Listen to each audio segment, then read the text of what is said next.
Bismillahirrahmanirrahim. Alhamdulillahi Rabbil Alamin. Salatu wassalamu ala asyrafil anbiya'i wal mursalin. Nabiyina Muhammadin wa ala alihi wa sahbihi ajma'in. Assalamualaikum warahmatullahi wabarakatuh.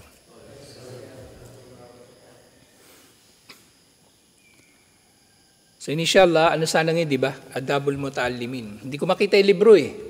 Kasi nung malakas yung ulan, di ba, nandun yung mga libro ko kasi malapit sana yung pader. Yung pinalitadahan mo, pupasok doon yung tubig, tinago ko muna yung mga libro, tinabi ko. Hindi ko makita nung binalik na. So kunin na lang uli natin yung kahapon. Tuloy natin inshallah yung talambuhay ni Said bin Amir al-Jumahi. Hindi natin matapos natin ngayon. Kasi konti lang talaga yung nababanggit tungkol sa kanya. Yung karamihan sa nababanggit sa kanya, yun na lang talaga yung naging epekto nung pagkakasaksi niya sa pagkakabitay kay Khubayb bin Adi at yung pagiging gobernador niya ng Hims doon sa Syria, na doon din actually kasama yung pagkakalahad niya na nasaksihan niya ang pagkakapatay kay Khubayb bin Adi. Kumbaga parang doon na umikot yung malaking bahagi ng kanyang buhay. Yung nang namatay si Propeta Muhammad sallallahu alaihi wasallam, wakana khalifan Rasulullah sallallahu alaihi wasallam ya'rifani li Sa'id ibn Amir sidkahu wa taqwahu. Ang dalawang khalifa ni Propeta Muhammad sallallahu alaihi wasallam ay nakakakilala pareho ng pagiging makatotohanan at nakakakilala ng takwa ni Said bin Amir al-Jumahi. Wa yastami'ani ila nusihi. Pareho silang nakikinig sa payo niya. Wa yusihani ila qawlihi. At nagtitiwala sila sa kanyang mga sinasabi. Yang minsan dakala ala Omar bin al-Khattab fi awwali khilafatihi. Sa simula ng khilafa ni Omar ay dumalaw si Said bin Amir al-Jumahi kay Omar. Kung titingnan natin, sino ba si Said bin Amir al-Jumahi kung ihahambing kay Omar? Ngayon kung mangyayari ito ngayon, halimbawa, may lalapit sa tao, sa pinuno, may lalapit na tao sa pinuno, tapos magpapayo ang tao na ito sa pinuno. Sabihin ng pinuno, sino ka ba? Sino ka ba na magpapayo? O mamasamain pa niya yung payo. Sabihin niya, rereklamo ka yata. O mas marunong ka pa yata. Pero tinawag niya si Omar. Sabi niya, Ya Omar, naging prangka siya. Ya Omar, usika an taksyallahan finnas. Pinapayuhan kita na katakutan si Allah sa iyong pamamahala sa mga tao o sa iyong relasyon sa mga tao. Wala taksyan nasa fillah. At huwag mong katatakutan ng mga tao sa iyong relasyon kay Allah. Huwag maapektuhan ng tao ang relasyon mo kay Allah. Ibig niya sabihin dito, matakot ka kay Allah na maging makatarungan ka sa mga tao at magkaroon ka ng malasakit sa kanila. At matakot, huwag kang matatakot sa mga tao na maapektuhan nila ang relasyon mo kay Allah. Na huwag mo nga hangarin ang kaluguran nila, ang kinang ng dunya, kasikatan at iba pang bagay. Wala yukalif qawluka fi'lak. Huwag na tataliwasin ng iyong sinasabi ang iyong ginagawa. Sabi niya sabihin, huwag mong sasabihin ang bagay na hindi mo ginagawa. Huwag mong ipag-uutos ang bagay na hindi mo ginagawa. Ang iyong pananalita ay dapat na matuwid. Na dahil dito, isa sa buhay mo rin ang iyong sinasabi, inshallah. Kasi nga kamuhi-muhi kay Allah, na yung tao magsasabi ng mga bagay-bagay na hindi naman niya ginagawa. O kaya magpapatupad siya ng batas na pabor lang sa kanya. Pero pag sa ibang tao, hindi niya pinapatupad. O meron siyang ibang batas na pinapatupad sa tao. O kaya meron siyang batas, pero kapag para sa sarili niya, hindi na applicable.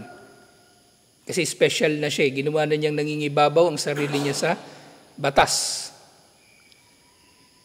Fa inna khairal qawli ma saddaquhu al-fi'lu. Dahil tunay na ang pinakamainam na pananalita ay yaong pinatototohanan ng gawa. Dahil tunay na ang pinakamainam na pananalita ay yaong pinatototohanan ng gawa. Kasi sino ba yung tao na nagsasabi ng bagay na hindi niya ginagawa? Yung ipokrito. Yung ipokrito. Kaya nga yung mga aya sa Quran tungkol sa pagsasabi ng mga bagay-bagay na hindi ginagawa. Yung una yung doon sa Suratul Baqarah, ang tinutukoy ni Allah dito, yung mga Hudyo. Yung mga Hudyo. Yung nga sabi ni Allah, ta'muruna an-nasa bil birri wa tansawna anfusakum wa antum tatluna al-kitab. Afala ta'qilun. Inuutusan ba ninyo mga tao ng kabutihan na gumawa ng mabuti, samantalang nakakalimutan ninyo ang inyong mga sarili. At kayo ay nagbabasa ng mga kasulatan. Hindi ba kayo nag-iisip? Sinang sinabi ni Allah sa mga Hudyo. At yun naman yung sa Suratul Saf, yung madalas kong mabasa. Ya ayyuhalladhina amanu lima taquluna ma la taf'alun.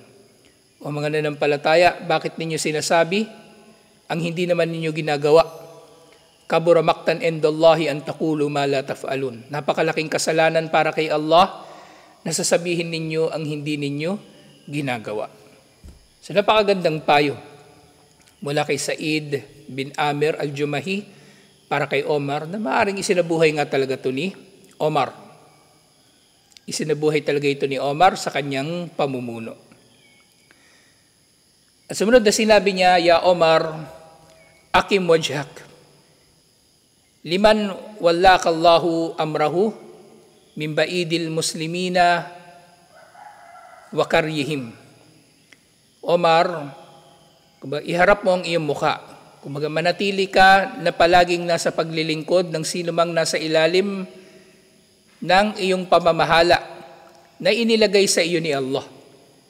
Kumbaga si Allah ay nag-utos sa iyo, nag-atang sa iyo ng pananagutan ng pamamahala. Mamamahala ka sa mga tao, pero hindi ka nila magiging hari. Mamumuno ka sa mga tao, pero hindi mo sila gagawing alipin, hindi mo sila gagawing alila. Kasi ang posisyon ng pamumuno ay posisyon ito ng paglilingkod. Konsepto ng kuffar na yung pinuno pinaglilingkuran. Kaya ang sino mang pinuno ang umaasta na siya ay dapat paglilingkuran ng mga tao, kuffar ang sinusunod nun. Hindi si Propeta Muhammad sallallahu alaihi wasallam. So malayo man daw o malapit na mga Muslim ay marapat siyang nananatili sa paglilingkod sa kanila. Wa ahib lahum ma tuhibbu li nafsika wa ahli baitik. Mahalin mo para sa mga Muslim o sino man sa iyong nasasakupan ang anumang minamahal mo para sa iyong sarili at para sa iyong pamilya. Yan nga, huwag kang magsasalita nung sinasabi mo lang tapos hindi mo namang gagawin. Sasalita ka tungkol sa pagmamalasakit, magsasalita ka tungkol sa pagkukusa, magsasalita ka tungkol sa paggawa ng mabuti. Pero yung mga yun, applicable lang kung para sa iyo. Pero pag para sa iba, wala. Kaipokritohan yun. Yan totoo nga habang tumatagal, lalo ko na pagtitibay. Ang Muslim na walang ikhlas,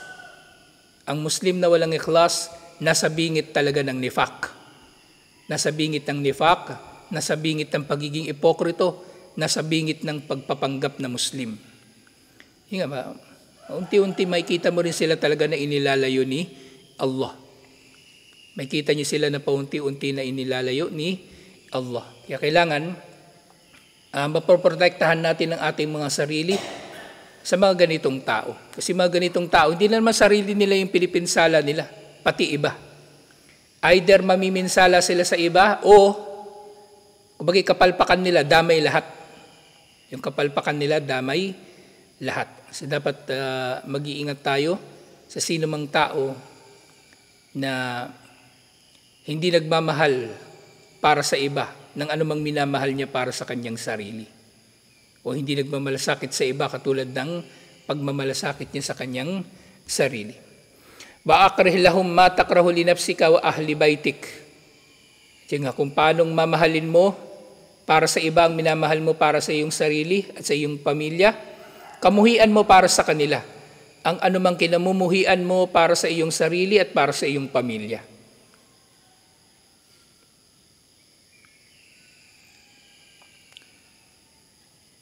Wa khudil gamarat ilal haqqi wala takhaf fillahi lawmata laim.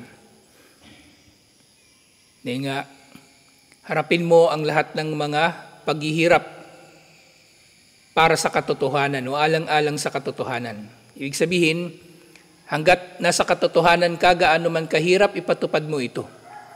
Ipatupad mo ito. Kung ang katotohanan laban sa iyong sarili, di magpakumbaba ka, aminin mo nagkamali ka. O itama mo ang iyong pagkakamali. At iba pang mga aplikasyon nito na palaging marapat na papanig sa katotohanan ang pinuno, inshallah. Hindi po panig lang siya sa kanyang sarili, na puro sarili lang niyang kapakanan ang iniisip niya. At huwag na huwag kang matatakot sa paninisi ng mga naninisi kung ikaw ay nasa landas ni Allah. Kasi kapag ang tao nasa landas ni Allah, maraming mga pagsubok sa landas ni Allah. Bukod doon sa mga paghihirap, pagsubok sa landas ni Allah, pagod, puyat, o kawalan ng yaman dito, kapag masusubok ka sa iyong yaman, naroon din siyempre yung mga tao na maninira sa iyong mga ginagawa sa landas ni Allah. Sabihin nila, ba't mo ginawa yan? Ba't hindi mo ginawa yan? Dapat ganito, dapat ganyan. Kung alam mong tama yung ginagawa mo, ituloy mo lang. Ituloy mo inshallah. Huwag mong katatakutan yung paninisi o yung paninindak o yung upamang ginagawa o sinasabi ng mga tao na binubulungan ni Satanas. Yan, ganyan sila. Binubulungan ni Satanas na hindi ka magpatuloy sa iyong landas patungo kay Allah. Na hindi ka magpatuloy sa landas ni Allah. Kung nakakatiyak ka ng iyong ginagawa ay naayon sa sunnah ni Propeta Muhammad sallallahu alaihi wasallam, ginagawa mo ito ng may ikhlas, ginagawa mo ito para sa kapakanan ng Islam at ng mga Muslim, ituloy mo lang inshallah. At huwag kang magpapapigil sa sino man na wala nang naiaambag, namiminsala pa. Wala nang naiaambag, namiminsala pa. Yun nga, yung problema sa iba, yun nga, kung wala silang ambag, wag na lang silang pumigil sa iba na gumawa ng mabuti. At yun nga, yun lang yung payo ni Amer, ni Said bin Amer. Ilang bagay lang. Sabi ni Omar sa kanya, "Waman yastati'u dhalika ya Said?" Sino kaya makakagawa ng ganyan? Said, sabi ni Omar. Sabi ni Said, "Yastati'uhu rajulun mithluk mimman wallahumullahu amra ummati Muhammadin sallallahu alaihi wasallam walaysa bainahu wa bainallahi ahadun." Ang mga bagay na ito ay magagawa ng tao na katulad mo, na dinulot ni Allah na mamuno sa ummah ni Propeta Muhammad sallallahu alaihi wasallam na walang sino man sa pagitan niya at pagitan ni Allah. So malaki ang tiwala ni Said bin Amer kay Omar na magagawa ito ni Omar, yung mga pinayo niya. At syempre para sa sino mang pinuno, dapat nga na hangarin niya na matutupad niya ang payo ni Said bin Amer al-Jumahi kay Omar bin Khattab radhiyallahu anhu. Nakatakutan si Allah sa pamumuno sa kanila at huwag niyang katatakutan ng mga tao sa kanyang relasyon kay Allah. Na huwag natataliwasin ng kanyang ginagawa ang kanyang pananalita. Dahil tunay na ang pinakamainam na pananalita ay yung pinatututuhanan ng gawa. Iharap mo ang iyong mukha sa sino mang dinulot ni Allah na pamunuan mo sila. Sa mga Muslim na malalapit at malalayo. Mahalin mo para sa iyong sarili o mahalin mo para sa iba ang anumang minamahal mo para sa iyong sarili at para sa iyong pamilya at kamuhian mo para sa iba. Sa mga pinamumunuan mo, lalo na kamuhian mo para sa mga pinamumunuan mo, ang anumang kinamumuhian mo para sa iyong sarili at para sa iyong pamilya. Magtiis ka habang ikaw ay nasa katotohanan at huwag kang magpapaapekto, huwag kang matatakot sa paninisi ng mga naninisi o paninira ng mga naninira. Yun ang payo ni Said bin Amir al-Jumahi. Natiwala siya na matutupad ni Omar at natupad nga ni Omar, alhamdulillah. And dadalika da Omar bin al-Khattab Saidan ila mawazanatihi. So pagkatapos noon ay tinawag ni Omar si Said bin Amir al-Jumahi muli. O pagkatapos ng pagtitipon nila na yun, pinatawag niya muli si Said bin Amir. So doon sa pagkakapatawag niya kay Said bin Amir, so ito'y panahon na ito ng khilafa ni Omar bin Khattab radiyallahu anhu. So yung sinabi sa kanya, Ya Said, inna muluka ala ahli Hims. O Said, gagawin ka namin na gobernador ng Hims. So ito pag-uusap nila na ito, kumbaga kanina simula nung khilafa ni Omar. Ngayon naman, nasakop na nila yung Syria at gagawin ni Omar gobernador. At gagawin ni Omar na gobernador si Said bin Amir sa Hims. At si Said bin Amir, sabi niya, Ya Omar, nashadduka Allah alla tuftinani. Omar, nakikiusap ako sa iyo sa ngalan ni Allah, wag mo akong ilalagay sa pagsubok. So, Said bin Amir, sabi niya, wag daw siyang ilalagay sa pagsubok. So ayaw ni Said bin Amir ng pananagutan. At syempre, maaring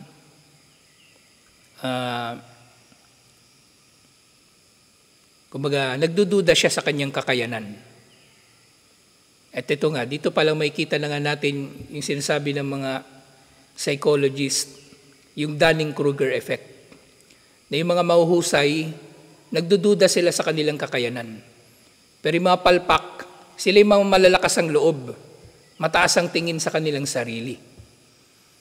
So ganito yung mga sahaba. Hindi nila inaalok palagi yung kanilang sarili na mamumuno, liban na lamang na alam nila na kaya nilang mamuno. Pero kaya man nilang mamuno, hindi nila basta-basta nga ang kanilang pamumuno. So ito inaalok na siya ni Omar. O inuutos sa kanya ni Omar. Inuutusan siya ni Omar na maging gobernador ng Hims sa Syria. Pero ayaw niya. Huwag daw siyang ilalagay sa pagsubok. So dito may kita natin yung choice of words ni Said bin Amir al-Jumahi. Huwag daw siyang susubukan. Huwag daw siyang ilalagay sa pagsubok. Kasi alam niya na ang pamumuno ay malaking pagsubok. Pero ngayon, kahit sino na lang gusto mong maging pinuno. Lahat gusto maging pinuno. Inakala nila walang saysay ang buhay nila kapag hindi sila pinuno. Kahit walang kwentang tao, gusto magiging pinuno. Pagkat diba Omar, at nagalit si Omar doon sa sinabi ni Said. Pero syempre, yung galit ni Omar, ugali niya yun eh. Hindi naman ibig sabihin na namumuhi siya kay Said. Kumaga nagalit siya kasi wala na siyang ibang mailalagay eh. Si Said bin Amir na lang. So dito, di ba, khilafa na ito ni Omar. So maaring namatay na yung marami sa mga sahaba. Tapos lumaki na yung teritoryo ng mga Muslim. Kumbaga, yung iba na destino na sa iba't ibang mga lugar. So gusto talaga ni Omar na siya ay mamuno. Sabi ni Omar, wayhakum, kasawian sa iyo. Expression nila ito, hindi niya minumura si Said bin Amir. Wada'tum hadal amra fi unuki, thumma takhallaytum anni. Sabi ni Omar, kasawian sa inyo, inalagay ninyo sa balikat ko ang pagiging kalifa, tas ngayon kailangan ko ng tulong, pababayaan niyo ako. So, parang ganun sinasabi ni Omar. Hindi yun yung literal na translation, pero magsabi niya, kayo yung pumili sa akin maging kalifa, ngayon kailangan ko tulong niyo, huwag niyo naman ako pabayaan. Tanggapin mo na yung pamumuno sa Hims, inshallah. Kumbaga, ginawa lang yun ni Omar para Kumbaga, makumbinsi niya si Said bin Amir.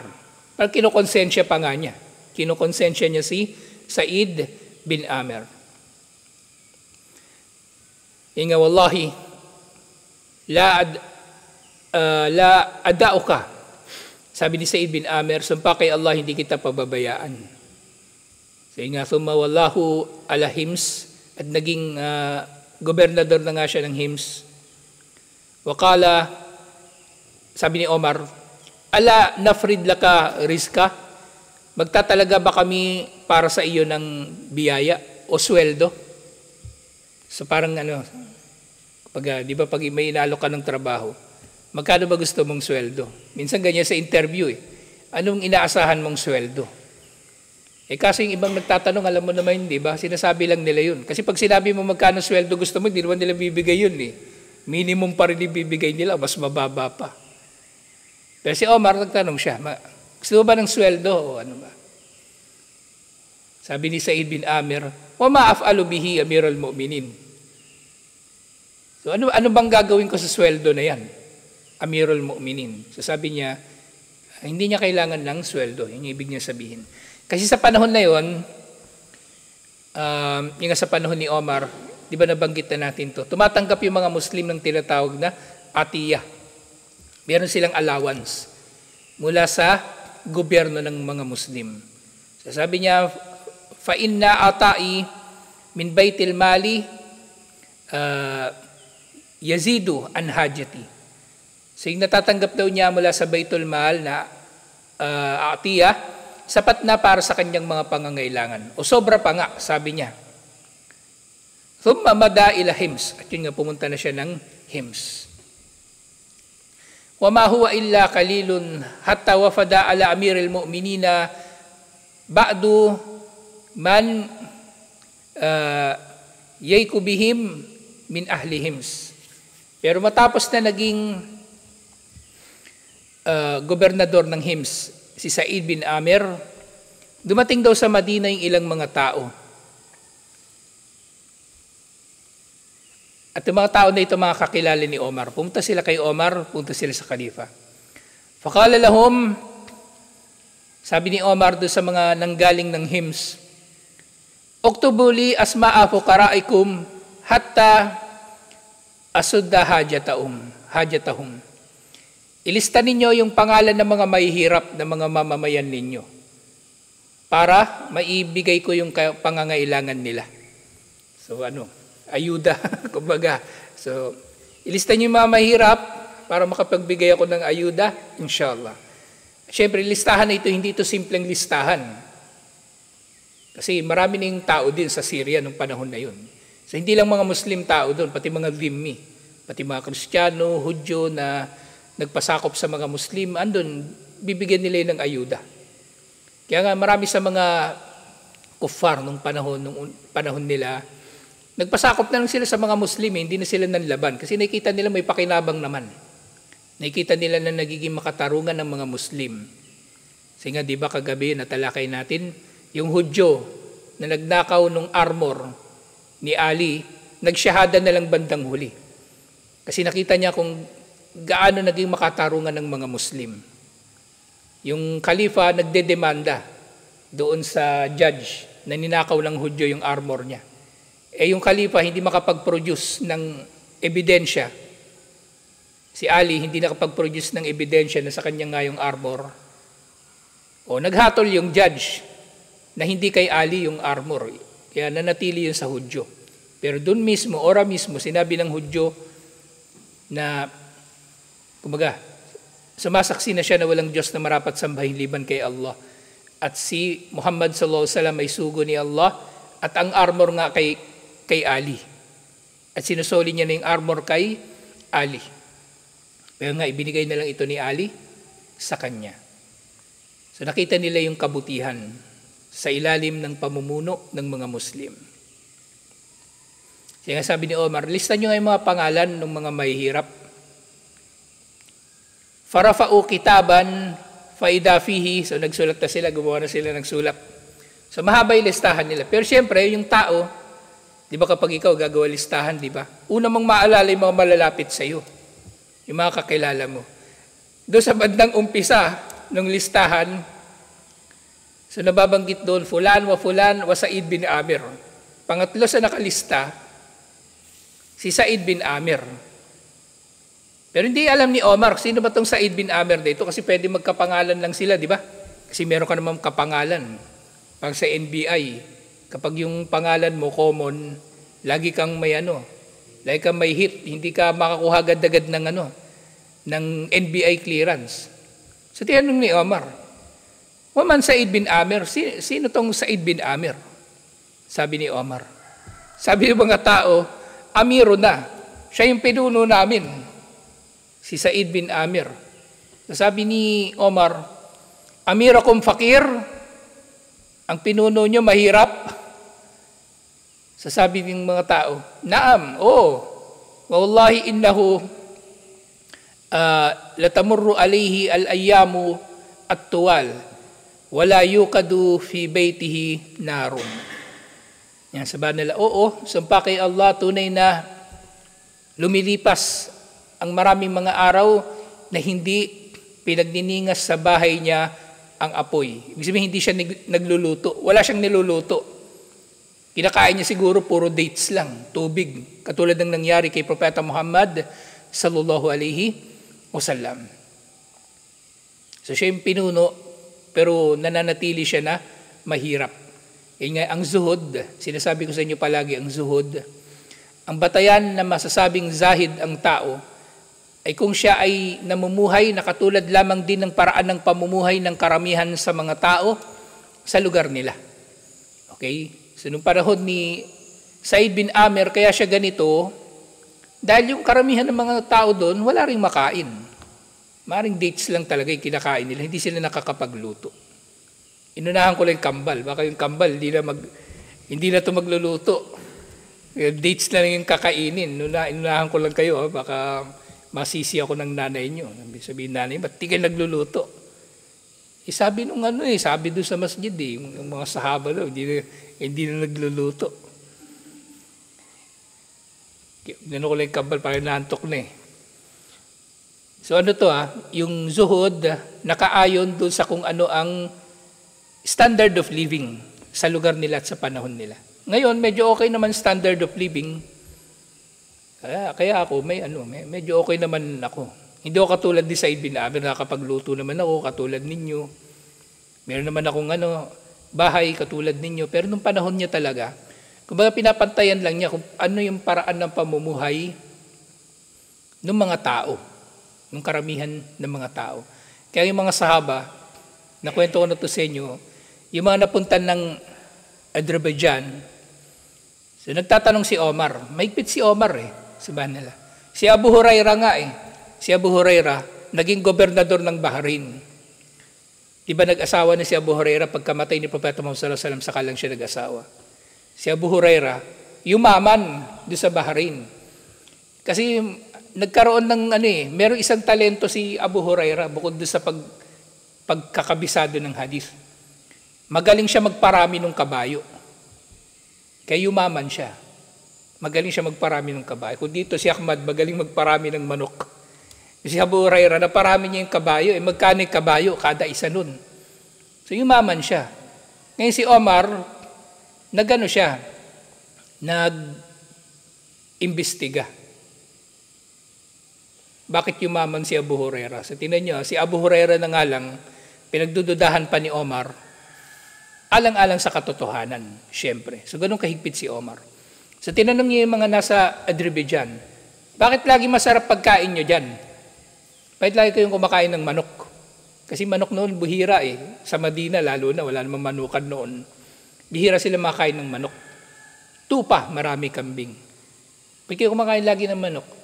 Sabi ng mga tao, ito lagi pagkain dito Wala kaming magagawa. Lagi pagkain. So, kumbaga, yung kanilang masarap na pagkain na hindi taliwas sa zuhud. Okay?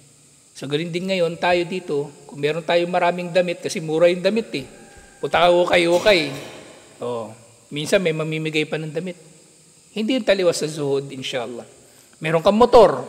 Hindi yung taliwas sa zuhud, inshallah. Meron kang bahay, may ventilador, hindi yung taliwas sa zuhud.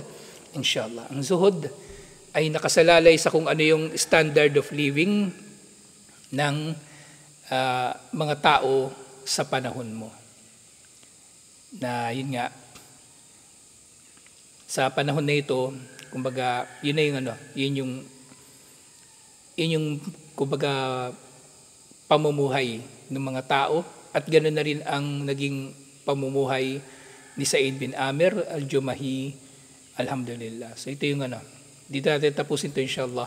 Tutuloy na lang natin yung iba pang mga bahagi ng kanyang kasaysayan, kasi malaking bahagi ng kanyang kasaysayan ay doon na sa kanyang pamumuno sa hymns, alhamdulillah. So maganda ito libro na to kasi wala ditong petsa. Walang masyadong pangalan binabanggit. Ang nababanggit dito, yung mga tagpo sa buhay nila na meron tayong makukuhang mga aral, alhamdulillah. So tutuloy natin ito inshallah. Assalamualaikum warahmatullahi wabarakatuh.